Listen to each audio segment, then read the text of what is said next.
I would like to say Tashit Delek to all of you on this very holy day, because according to lunar calendar, 22nd of the 11th lunar month, which is on 24th of January this year, and on this day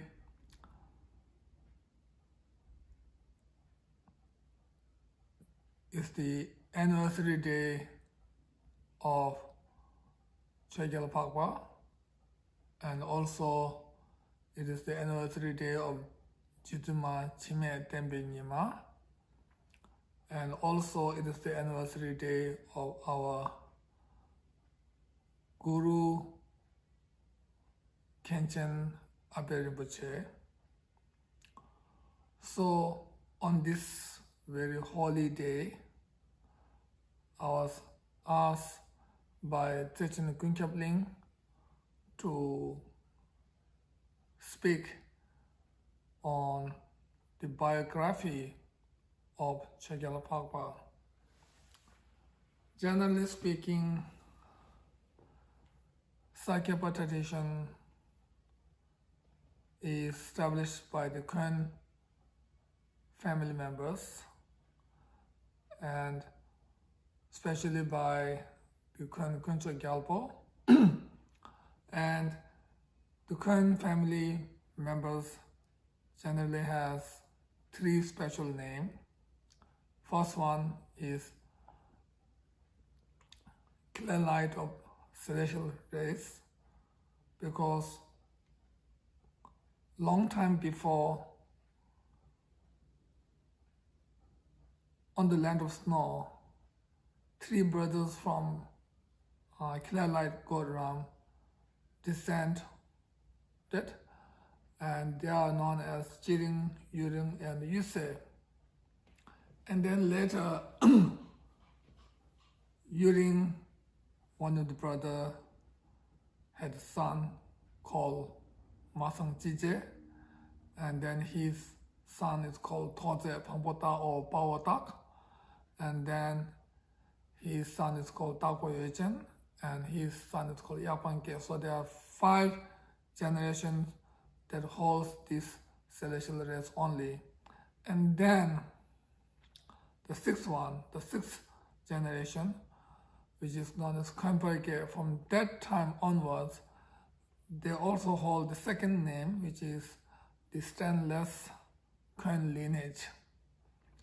So from Khenparke, then there's a Khen Baoche, and Khen Dojerinchen, Khen Sharab Yenten, Khen Yenten Jongne, Khen Tsudin Gyalpo, Khen Tsukdu Sharab, Khen Gekyob, Khen Getong, Khen Den Palpo, Khen Den Shakyalode. So from Khenparke to Khen Shakyalode, there are 11 generations who also holds the second name, which is the stainless Khen lineage. Then Khen Shakyalode has 2 sons, known as Khenro Sharab Tsultim and Khen Kuncho Gyalpo.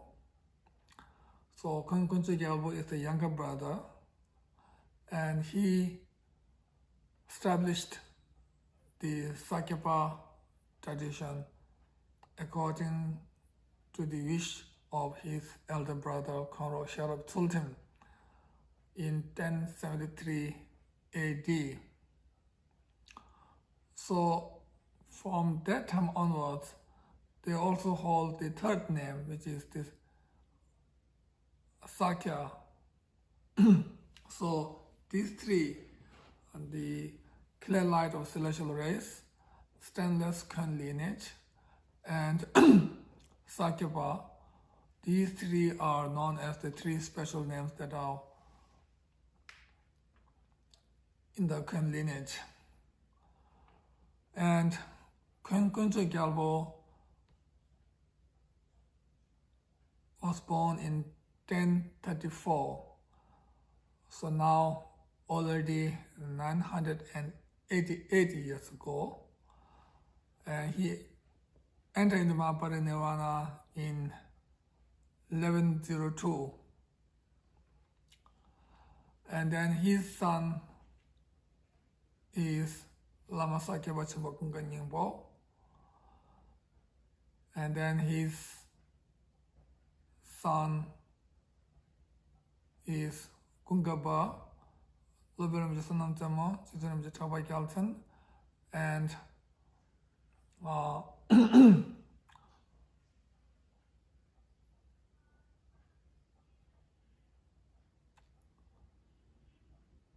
so he has Palchan Vepo. So he has 4 sons.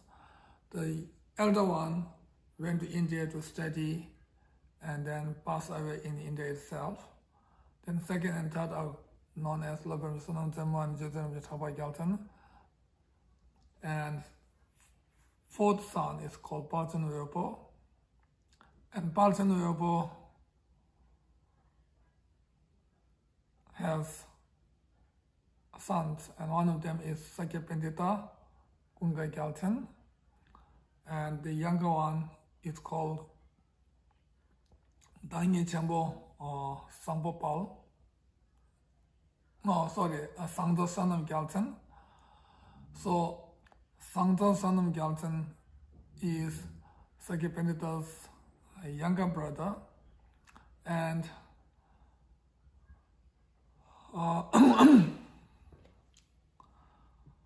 he practiced Ganapati, not the worldly Ganapati, but super mundane deity in the form of Ganapati. And then he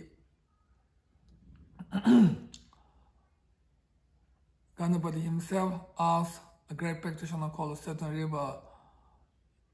Ganapati asked Saturn River to take rebirth as the son of Sangdo Sanam Gyalten. And as Saturn River, the great practitioner, was requested by Ganapati to take rebirth in the Queen lineage, especially as the son of Sangdo Sanam Gyalten. So Saturn River, the great practitioner, was born as Dogen chogyal phagpa. So Dogen chogyal phagpa was born in 1235 in the year of wood sheep year. On the 3rd month, in the 3rd month, actually it's the 6th day of the 3rd month, with many extraordinary signs. Extraordinary signs when he entered into the womb of his mother, called Machikwinki, and also at the time of birth, there were many auspicious and extraordinary and amazing signs.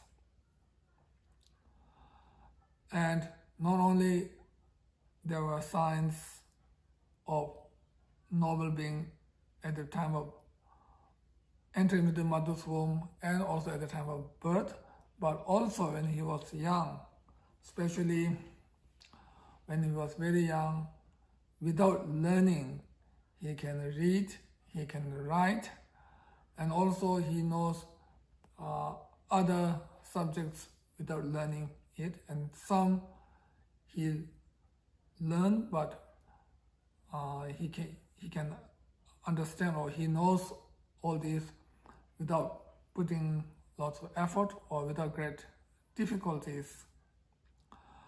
And also he remembered his past life as a great practitioner, Saturn Riva.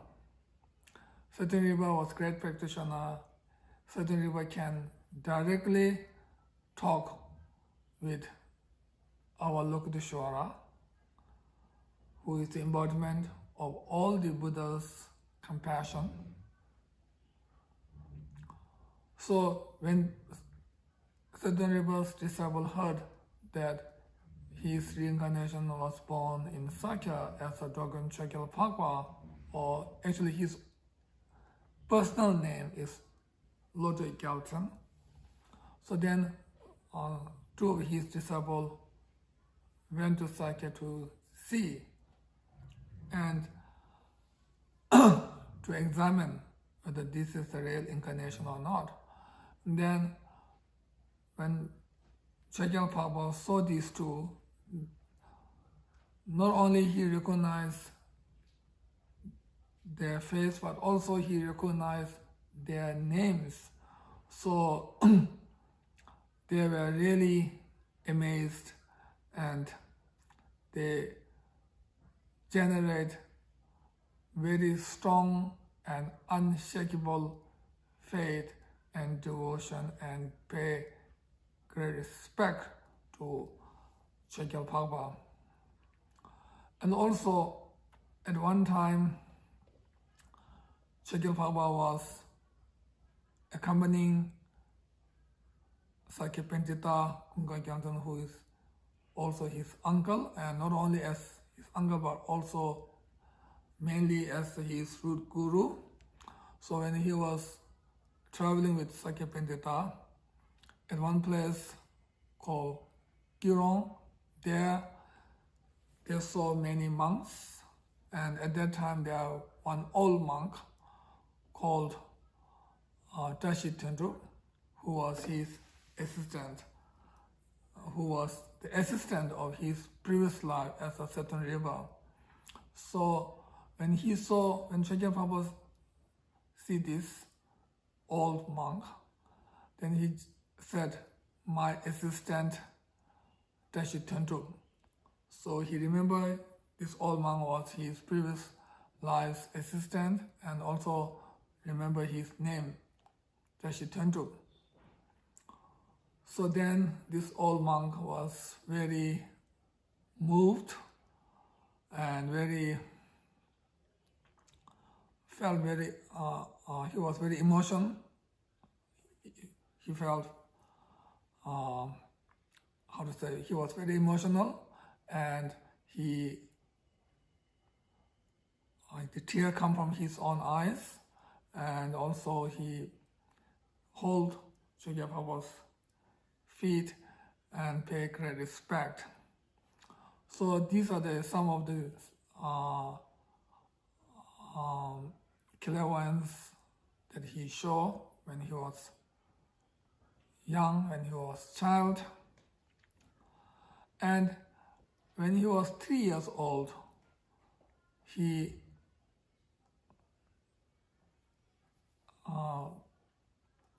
recite Dupdop Tsoke and other texts by heart.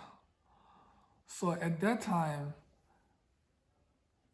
the surrounding people were really amazed, and then they all said, "This is this is definitely a noble being." And this name spread to all the directions, and since then he was called phagpa.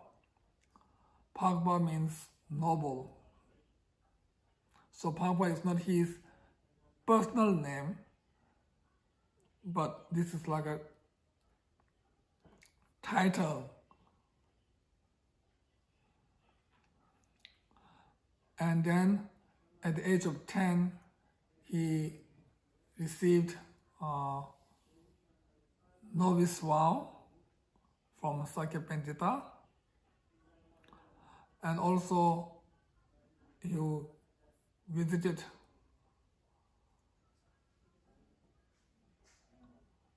to meet Emperor of the Yuan dynasty with Sakya Pentita.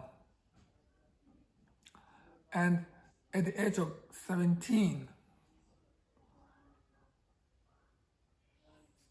for the eyes of common people, he obtained all the knowledge, same as Sakyapanita himself. So Sakyapanita knows now he can take the responsibility of upholding the Dharma.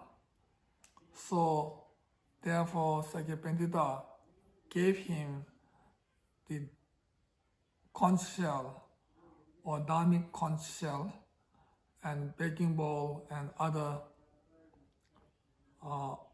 auspicious substances. And also he said, now it is time for you to do many Dharma activities and also benefit the sentient beings. And now you should remember your previous lives' promise. So through this way, Sakyapanita give the responsibility of upholding the Dharma to Dogen Chogyal Phagpa. Actually, Sakyapanita is his root guru. From him, from Sakyapanita, he received the precious and profound Lamte teaching of the Sakyapa tradition, as well as many other empowerments, teachings, pit instructions, and others. And at the age of 19, again, he went to meet the Yuan dynasty emperor. So this time he went by himself and he gave the Hevajra empowerment to the emperor and to queen and some of their entourage. So total he gave the Hevajra empowerment to 25 people. So since then he established the Vajrayana teaching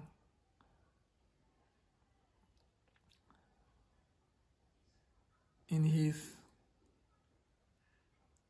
kingdom or in his surrounding places. And one time, Dogen Chogyal Phagpa showed miracle to the king, to queen, and to his entourage, and they were really impressed. And not only they were impressed, but it also helped them to realize how holy he is, or to realize he is a real noble being. So through this, they generate stronger faith and devotion to Dogen Chogyal Phagpa. And since Dogen Chogyal Phagpa gave empowerments and teachings to king or the emperor, so emperor offered Dogen Chogyal Phagpa the land of snow, also the people, etc. And also Chogyal Phagpa, since he is the root guru, he is the guru of emperor, so emperor said that emperor can make all the people in the land of snow as a Sakya follower. so he can stop all the other schools of Tibetan Buddhism in the land of snow and make only one school, which is the Sakya school, because emperor has such power to do. But then chogyal Phagpa said, no need to make all the Tibetans as a Sakya followers. They should maintain their own school, their own tradition. So because of this, still we have all the schools of Tibetan Buddhism in the land of snow. And also it shows how noble he is, how wise he is,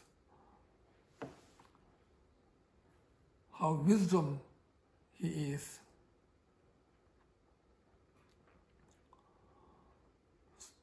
And later he received the fully ordained vow, and also he invented the Mongol letter, Mongol alphabet or the letter. And also when he was in Sakya, he did many offerings, not only as a flower, etc., but also making many beautiful shrines, etc. And he, for the eyes of common people, received many teachings from many different masters. And then at the age of 33, he again went to meet the emperor, and he flourished the Buddha Dharma, and also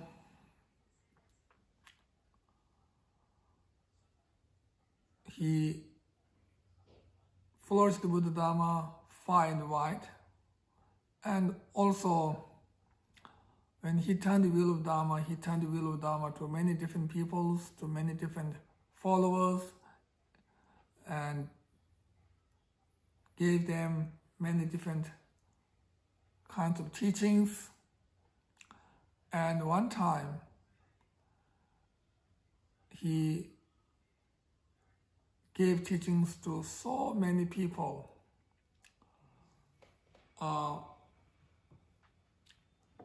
Normally, when there's a big gathering, nowadays, we use the gong.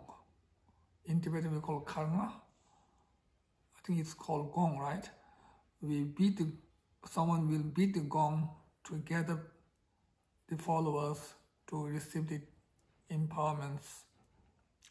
But at that time, if a person holds the gong by left hand and if they beat it by the right hand, then this sound will not reach to all the followers, because there are so many followers, tens and tens of thousands of followers. So at that time, the one who beat the gong ride on horse, and while riding the horse, he beats this gong so that everyone can hear the sound of gong, and they can gather together and attend the teaching from chogyal Phagpa. And also, actually, he turned wheel of Dharma far and wide and gave so many teachings, including the precious and profound or sacred and secret teachings of Lamde. And his main disciple who received the Lamde teaching is known as Shangkun Chokpal. So in our Lamde lineage, from Drogön Chogyal Phagpa, Shangkun Chokpal received, and then Shangkun Chokpal gave to his own disciple Nasata Phagpa. So through this way, the teaching is still alive through unbroken lineage gurus. And also he has many written texts on many different topics, like on topics like biography of guru, or auspicious prayers, or rituals, or gift of Dharma. It's like advice to the king. And also there's a garland with jewel which is written for the princess, for the prince. And also he wrote many other sutra and also many tantric texts. So through his teaching and through his texts and other ways, his whole life has been spent to flourish Buddha Dharma, to benefit the sentient beings. Oh, I forgot. He is also known as chogyal. Chogyal means Dharma king. So he was the king of the land of snow. He was the guru as well as the king. So therefore he was known as chogyal, or Dharma king. And also he has many other great noble activities, but today due to shortage of time, I will conclude here. So at the end, I just like to wish all of you to have a very strong connection with Drogön Chogyal Phagpa. To make better connection, not only we need to hear the biography, but also we need to follow his footsteps and follow his teachings. If we cannot study many profound teachings, then we can just study his basic teachings like Gift of Dharma, Garland Jewels, and his teaching on refuge, bodhicitta, etc. So through this way, we can make stronger connection and we can receive more blessings, and we can receive his teachings through these texts. We can receive these texts from our own masters and study, contemplate, and meditate. So through this way, we can really receive his blessings in our mental continuum. So with this, I will conclude my very short talk on Drogön Chogyal Phagpa's biography, and I sincerely wish all of you to receive the blessings of our gurus, Buddha, Dharma, and Sangha. And also we should all dedicate together to attain Buddhahood for the sake of all the sentient beings, and especially we should all dedicate all our merits for our root gurus, long life, good health, and turn the wheel of Dharma far and wide always.